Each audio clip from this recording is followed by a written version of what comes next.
तो मम्मा उनका क्या बचपन 144 टॉयज? मम्मी इस शहर का तो नाम मैंने कभी नहीं सुना।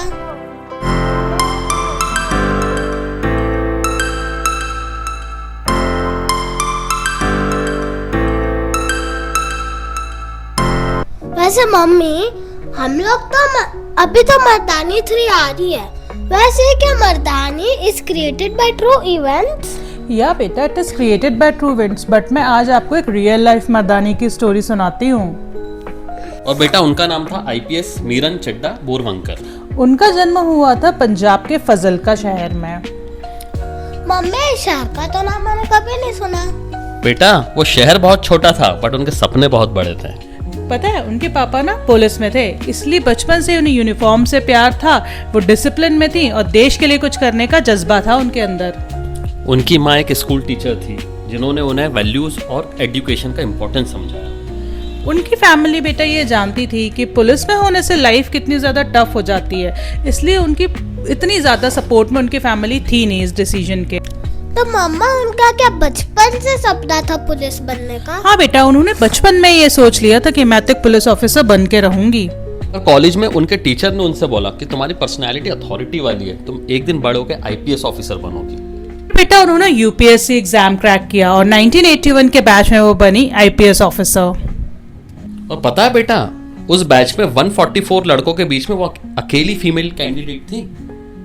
अकेली? वो भी 144 toys? It was not that easy Tisha. पता है वहाँ मैस में ना वो लोग सब सॉन्ग जो चलता था ना उस टाइम पे कि पग घुंघरू बांध बीना नाच रही, वो बजा के उन्हें परेशान करते।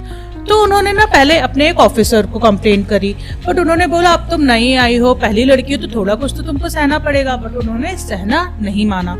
उन्होंने फिर दूसरे ऑफिसर को कंप्लेन करी, तब उनने वो रिकॉर्ड ही वहां से गायब करवा दिया। इस बात से हमें ये शिक्षा मिलती है कि गलत करने से ज्यादा बुरा होता है गलत बात को सहन करना। पर उन्होंने अपने आप को कभी कमजोर नहीं समझा और हमेशा अपने लिए आवाज उठाई। फिर बेटा उनकी पोस्टिंग हुई महाराष्ट्र पुलिस में। वो वहाँ फर्स्ट वुमेन डिस्ट्रिक्ट चीफ थी। इसके अलावा उन्होंने महाराष्ट्र में क्राइम ब्रांच को भी लीड किया। अबे ये तो बहुत ही डेंजरस काम है। बहुत डेंजरस था बेटा। उन्होंने मुंबई के अंडरवर्ल्ड के खिलाफ काम किया, जब लोग माफिया का नाम सुनकर ही चुप हो जाते थे। बट बेटा वो बहुत बहादुर थी। उन्होंने पूरी बहादुरी से अंडरवर्ल्ड के खिलाफ लड़ाई की। सिर्फ गन्स और गैंगस्टर तक नहीं, उन्होंने साइबर क्राइम और वुमेन और चाइल्ड ट्रैफिकिंग को भी रोका। मतलब दिमाग से काम करना भी जरूरी है। हाँ बेटा बिल्कुल। एक दिन पूरे देश की नजर एक जेल पर थी। जिस दिन टेररिस्ट अजमल कसाब को फांसी हो रही थी ना, उस जेल मीरा जी पता है उस जेल की पुलिस एडमिनिस्ट्रेशन की टॉप ऑफिसर थी। पापा डर ही नहीं क्या? नहीं बेटा डर से भी बढ़कर रिस्पॉन्सिबिलिटी और ड्यूटी होती है। 36 इयर्स तक देश की सेवा करने के बाद टिशा वो रिटायर हो गई। बट बेटा वो आज भी बुक्स लिख रही हैं और अपनी स्पीचेस से लोगों को इंस्पायर कर रही हैं। उनका ये मानना है कि सिस्टम के अंदर जाकर ही सिस्टम को सुधारा जा सकता है। मीरन जी हमेशा एक बात कहती हैं, लड़कियों को हमेशा अन्याय के खिलाफ आवाज उठाना चाहिए क्योंकि सहना सल्यूशन नहीं होता। उन्होंने जब भी किसी भी फीमेल को ट्रैफिकिंग या किसी भी साइबर क्राइम से बचाया है तो एक ऑब्जर्वेशन करी है कि लड़कियां जो है हमेशा अपनी फैमिली से चीजें छुपाती हैं। तो आज के पेरेंट्स को वो एक ही सजेशन देती हैं कि अपने बेटियों के दोस्त बनिए ताकि वो आपसे कोई बात कभी ना छुपाएं। क्योंकि जब फैमिली साथ में होती है तो दुनिया का डर अपने आप कम हो जाता है। और सबसे इम्पोर्टेंट बात यह है लड़कियों अपनी लाइफ अपने हाथ में लो, घर से निकलो, अब सपने देखो और उनको पूरा करने की हर संभव प्रयास करो।